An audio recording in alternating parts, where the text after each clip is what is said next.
science will definitely give you the biggest surprise within a very short time. વિજ્ઞાન હવે આપણી પર આશ્ચર્ય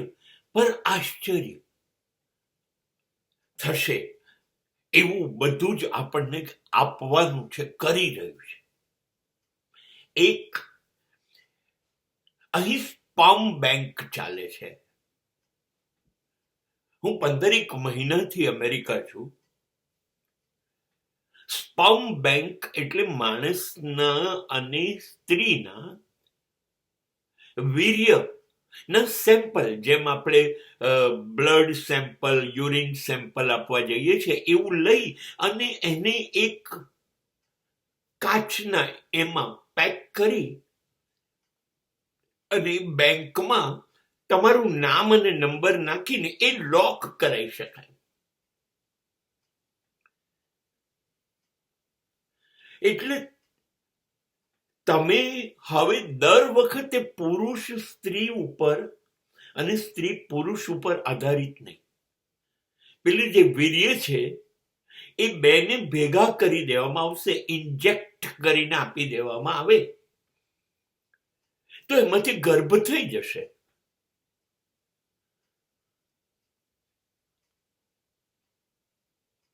અને હવે જરૂરી નથી કે કોઈ સ્ત્રી માટે એનો જે પતિ છે એનું જ વીર્ય પોતાનામાં દાખલ કરે અને હવે એ સંતાન થાય.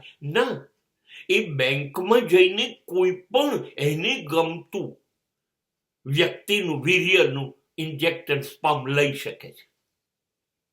એને લાગે કે કોઈ ઓલિમ્પિયન સ્ટારનું વીર્ય લેવું છે તો એની કિંમત ચૂકવીને એ લઈ શકે, તો એનું બાળક સ્પોર્ટ્સ ઓલિમ્પિકમાં થાય, કોઈ કલાકાર થાય, કોઈ વૈજ્ઞાનિક થાય, કોઈ એકાઉન્ટન્ટ થાય, કોઈ પાયલોટ થાય, મેથેમેટિશિયન થાય, સાયન્ટિસ્ટ થાય. આ બધાના સ્પર્મ ત્યાં હોય, એની કિંમત ચૂકવીને તમે લઈ શકો, એવું બાળક તમે પેદા કરી શકો. એ માટે એ માણસને મળવાની નહીં, જોવાની પણ જરૂર નહીં, એના વીર્યની કિંમત ચૂકવી દો.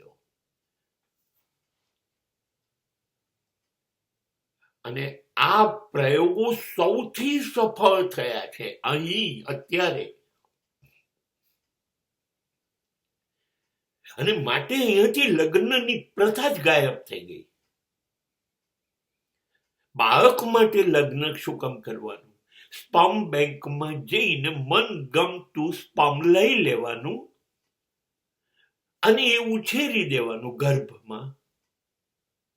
અને અહીં તો તમારે ન ઉછેરવું હોય તો એ ઇન્જેક્શન કોઈ સ્ત્રીને આપો, એ તમારો ગર્ભ ઉછેરી આપશે અને એ ગર્ભાશયનું ભાડું ચૂકવી દો.